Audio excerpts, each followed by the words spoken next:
जय हिंद दोस्तों। तो इस चैप्टर में हम ये देखने वाले हैं कि जैसे आपने चैप्टर 8 में पढ़ा था ट्रिग्नोमेट्री वाला।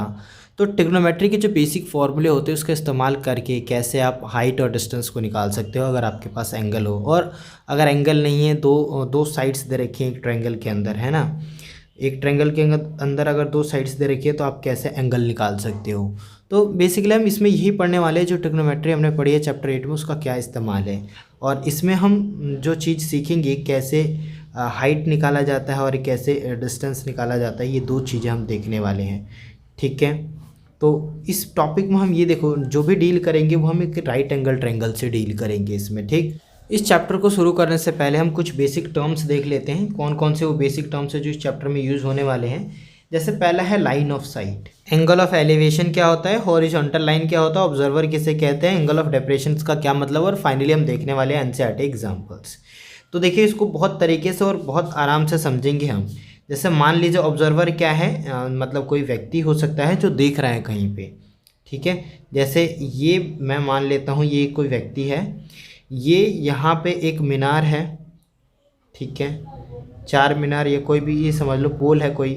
ठीक, तो ये ऑब्जर्वर यहाँ से देख रहा है इस पोल के टॉप को, यहाँ पे कोई चीज़ रखी हुई है मान लो, तो ऐसे देख रहा है।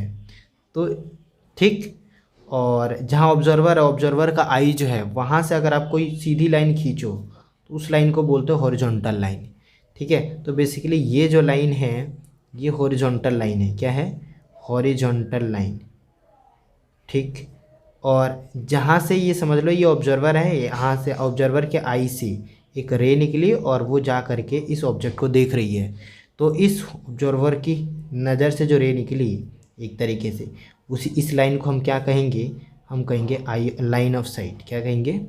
लाइन ऑफ साइट कहेंगे। तो लाइन ऑफ साइट और हॉरिजॉन्टल लाइन के बीच में जो एंगल बनता है उसी को बोलते हैं एंगल ऑफ एलिवेशन। क्या बोलते हैं? Angle of elevations.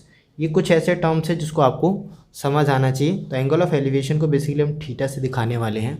ठीक, और एंगल ऑफ डेप्रिसिएशन का क्या मतलब है उस चीज़ को समझने के लिए, सपोज करो ये मेरा घर है और घर का ये बालकनी है, मैं यहाँ पे बालकनी में खड़ा हूँ।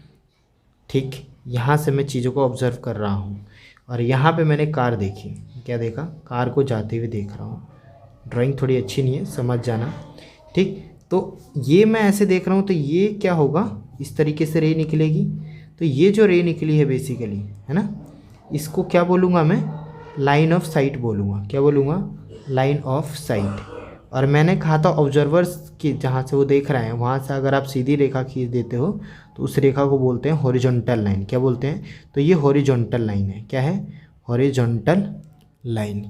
तो ये हॉरिजॉन्टल लाइन, तो अभी मैंने कहा हॉरिजॉन्टल लाइन और लाइन ऑफ साइट के बीच में जो एंगल बनता है उसको एंगल ऑफ एलिवेशन कहते हैं। लेकिन कब कहते हैं? जब हॉरिजॉन्टल लाइन के ऊपर बने, यानी लाइन ऑफ साइट अगर हॉरिजॉन्टल लाइन के ऊपर है तब। ठीक है, लेकिन अगर हॉरिजॉन्टल लाइन से नीचे लाइन ऑफ साइट है तो उस एंगल को एक दूसरा नाम दिया जाता है एंगल ऑफ डेप्रेशन, जिसे बोलते हैं एंगल ऑफ डेप्रेशंस।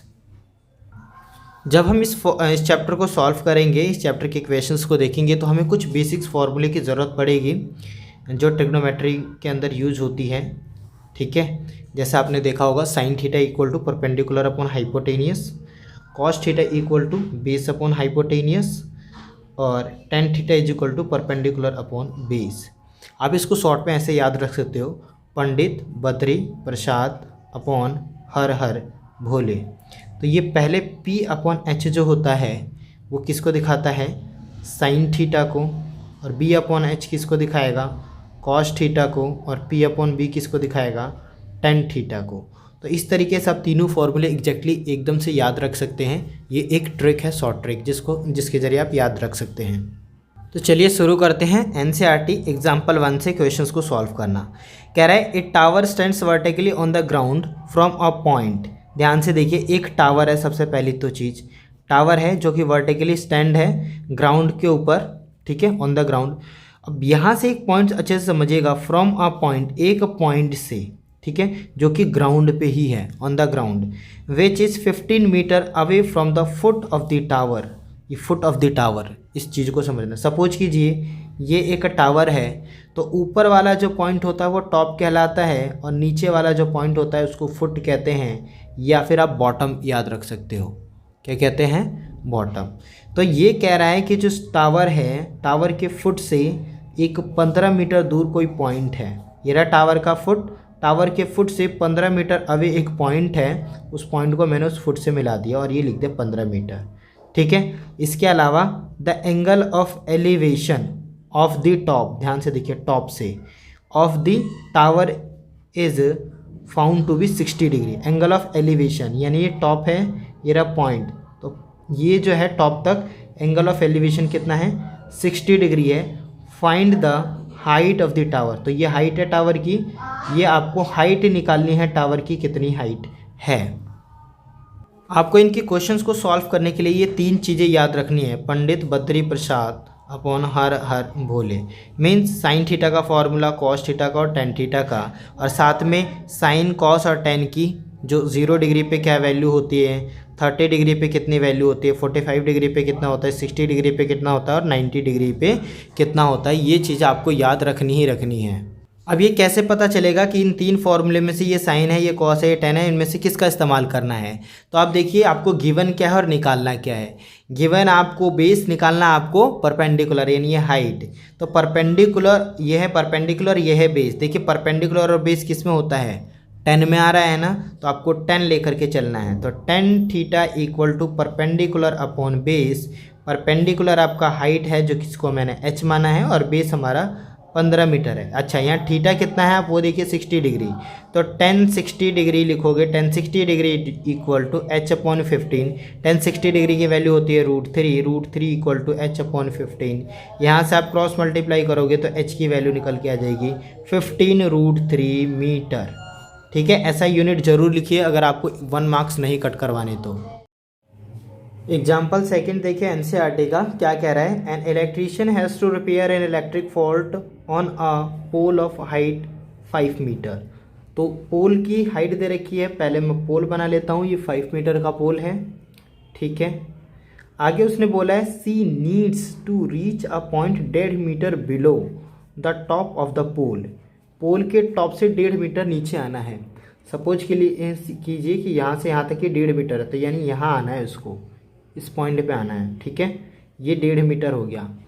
तो आगे देखिए क्या कह रहा है, to undertake the repair work. Repair work करना है तो 1.5 मीटर उसको यहाँ काम है उसको। ठीक है, to repair work what should be the length of the ladder. Ladder माने सीढ़ी, सीढ़ी की क्या लेंथ होनी चाहिए, that she should use which when inclined an angle of 60 degree.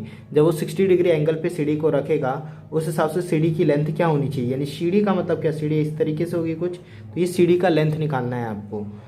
ठीक, दूसरा उसने क्या बोला है, horizontal line would have to reach the required position. Also how far from the foot, foot से कितना दूर है लेडर, यानी जो सीढ़ी है, ये जो सीढ़ी है वो फुट से कितना रखना पड़ेगा, यानी ये दूरी भी आपको निकालनी है। सपोज कीजिए ये दूरी को मैंने x मान लिया। अच्छा, अगर ये पूरा 5 मीटर है तो इस ट्रायंगल में अगर आओगे तो ये कितना हो जाएगा, टोटल 5 है, 5 में से अगर मैं 1.3 घटा दूँ तो कितना बचेगा, ध्यान दीजिए। 5 में से एक गया 4, फिर 4 में से ये गया 0.3 चला जाएगा तो 3.7 मीटर बचेगा। तो एक्चुअली में यहाँ से यहाँ तक है कितना, 3.7 मीटर। ठीक, तो इस क्वेश्चन में मुझे 2 चीज़ निकालनी है। एक तो ये कि ये जो फुट है, फुट से जो लैडर है, ये लैडर है। ठीक है, इस लैडर, ये जो फुट से लैडर कितनी दूरी पर, उसको मैंने x मान लिया। साथ में लैडर की लेंथ भी निकालनी है, उसको मैंने y मान लिया। अब देखो इस क्वेश्चन को सॉल्व कैसे करेंगे। आपको बस जस्ट इतना याद रखना है इस क्वेश्चन में कि आपको दिया क्या है, हाइट दिया है और आपको निकालना क्या है, बेस, यानी परपेंडिकुलर दिया है, बेस निकालना है। तो आप ये जस्ट ये फॉर्मूला याद रखिए, पंडित बद्री प्रसाद अपॉन हर हर भोले। तो देखिए परपेंडिकुलर दिया है, बेस निकालना है। तो परपेंडिकुलर और बेस किस में आते हैं, टेन थीटा में। तो आप basically tan theta equal to perpendicular upon base का फॉर्मूला लगाओगे। टेन थीटा, थीटा है कितना, थीटा आपको दिया हुआ है इस क्वेश्चन में 60 डिग्री। कितना दिया हुआ है, 60 डिग्री। मैं यहाँ बना देता हूँ 60 डिग्री, याद रहेगा। तो 60 डिग्री मेरे को लेकर चलना है। परपेंडिकुलर 3.7 मीटर है, अपॉन बेस x है वो हमें निकालना ही है। tan 60 डिग्री की वैल्यू होती है √3, √3 इक्वल टू 3.7 अपॉन एक्स। आप मल्टीप्लाई करोगे क्रॉस, जब आप क्रॉस मल्टीप्लाई करोगे तो ये हो जाएगा √3x इक्वल टू 3.7, एक्स की वैल्यू आ गई 3.7 अपॉन √3। उसने बोला √3 की वैल्यू आप 1.73 ले सकते हो, तो x equal to 3.7 upon 1.73। Okay, तो अब क्या करोगे, दो संख्यावाद पॉइंट है तो ऊपर 2 जीरो और एक संख्यावाद पॉइंट है तो नीचे 1 जीरो, 1 जीरो से 1 zero cancel. x equal to 370/173। जब आप डिवाइड करोगे तो समथिंग 2.1 अप्रॉक्स में आएगा, कंप्लीट वैल्यू नहीं आएगी। तो अप्रॉक्स हाइट कितनी है, सॉरी फुट से कितना दूर है ये, तो अप्रॉक्स 2.1 मीटर के आसपास है। तो x की वैल्यू आपकी 2.1 मीटर आ जाएगा। इसी तरीके से आपको y निकालना है, तो y में देखिए आपको दिया क्या है, परपेंडिकुलर निकालना क्या है, हाइपोटेनियस। परपेंडिकुलर हाइपोटेनियस का रिलेशन किस में होता है, साइन थीटा में। तो अब बेसिकली साइन थीटा का इस्तेमाल करोगे, sine theta equal to perpendicular upon hypotenuse. Perpendicular की वैल्यू इधर के 3.7 मीटर है, ठीक है, और हाइपोटेनियस मैंने उसको y मान लिया है क्योंकि वही निकालना है ये। तो थीटा की जगह कितना, थीटा की जगह 60 degree, 3/7 upon y, 3.7 upon y। Sine 60 degree की वैल्यू होती है √3/2। ओके, तो √3/2 है, 3.7 है, ये y है, मल्टीप्लाई करोगे तो √3y इक्वल टू 2 7 14, 2 3 6 और 1 7, 7.4 मीटर के आसपास, और y इक्वल टू आ जाएगा 7.4 अपॉन √3। आप यहाँ √3 की वैल्यू रखोगे 1.73, ऊपर 2 जीरो और नीचे 1 जीरो, 1 जीरो से 1 जीरो कैंसिल, ये आ जाएगा आपका 740 अपॉन 173। अब डिवाइड करके देख लीजिए, डिवाइड करने पे जो आएगा वही इसका आंसर हो जाएगा। जब आप इसको कट करोगे तो 4.2 अप्रॉक्स में आएगा ये आंसर, ठीक है। चाहो तो आप इसको रूट में भी छोड़ सकते हो, इसी तरीके से कोई इशू नहीं है।